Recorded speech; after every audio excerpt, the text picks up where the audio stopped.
नमस्कार, मैं Kirti Bhardwaj. Channel for news UPU के में आप सभी का स्वागत है। दिल्ली के तुर्कमान गेट इलाके में अतिक्रमण हटाने की कार्रवाई के दौरान हुए बवाल को लेकर सियासी बयानबाजी तेज हो गई है। समाजवादी पार्टी के वरिष्ठ नेता और पूर्व सांसद एसटी हसन ने इस पूरे घटनाक्रम को लेकर नगर निगम और प्रशासन की कार्रवाई पर सवाल उठा दिए हैं।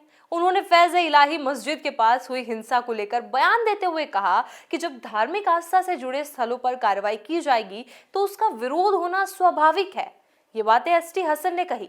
मंगलवार और बुधवार की दरमियानी रात दिल्ली नगर निगम और दिल्ली पुलिस की टीम कोर्ट के आदेश के तहत तुर्कमान गेट इलाके में अतिक्रमण हटाने पहुंची थी। इसी दौरान फैज़-ए-इलाही मस्जिद के पास स्थिति तनावपूर्ण हो गई और नगर निगम तथा पुलिस टीम पर पत्थरबाजी की गई।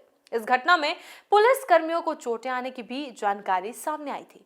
प्रशासन का कहना है कि ये कार्रवाई न्यायालय के निर्देश पर की जा रही थी। इस पूरे मामले पर प्रतिक्रिया देते हुए एसटी हसन ने अतिक्रमण विरोधी ड्राइव की आलोचना की। उन्होंने कहा कि मुसलमानों के प्रति दुश्मनी की सारी हदें पार की जा रही हैं। एसटी हसन ने कहा कि ये मस्जिद करीब 100 साल पुरानी है और इसके आसपास की दुकानें भी लंबे समय से मौजूद है। उन्होंने सवाल उठाया कि अतिक्रमण हटाने के नाम पर अगर जुल्म किया जाएगा तो लोग कब तक चुप रहेंगे और कब तक खुद को रोक पाएंगे। एसटी हसन ने यह भी कहा कि जब आस्था और भावनाओं से जुड़े धार्मिक स्थलों पर कार्रवाई होगी तो उसका रिएक्शन जरूर होगा। उन्होंने कहा कि ये कोई नई संरचना नहीं है, बल्कि दशकों पुरानी मस्जिद और उससे जुड़ी दुकानें हैं। ऐसे में अचानक की गई कार्रवाई से लोगों में गुस्सा और असंतोष पैदा होना स्वाभाविक है। उन्होंने प्रशासन से ये भी पूछा कि आखिर कब तक मस्जिदों, मदरसों और अन्य धार्मिक स्थलों को इसी तरह निशाना बनाया जाता रहेगा। अपने बयान में एसटी हसन ने आगे कहा कि अगर कल दिल्ली की जामा मस्जिद को गिराने का निर्णय ले लिया जाए तो क्या होगा। उन्होंने दावा किया कि जामा मस्जिद के मालिकाना हक से जुड़े भी कई दस्तावेज सार्वजनिक रूप से मौजूद नहीं है। अगर नक्शा पास नहीं है तो क्या उसे भी अवैध घोषित कर दिया जाएगा। इस तरह के सवाल उठाते हुए उन्होंने प्रशासन की मंशा पर संदेह जताया।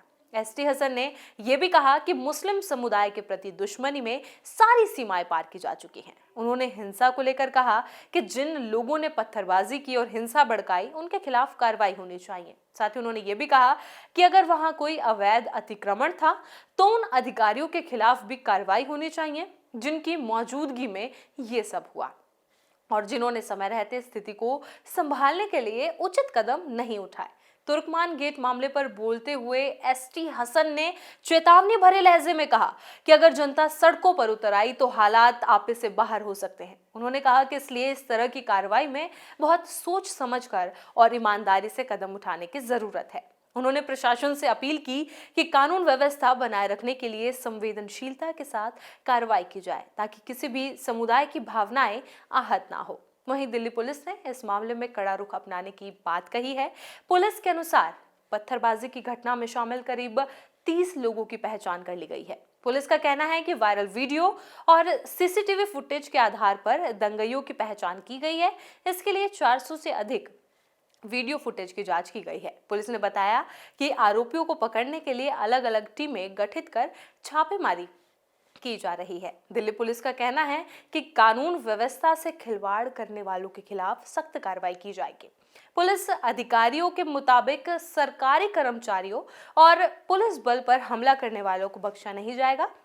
इस घटना के बाद इलाके में सुरक्षा बढ़ा दी गई है और हालात पर नजर रखी जा रही है। बने रहिए चैनल फॉर न्यूज यूपीयू के साथ।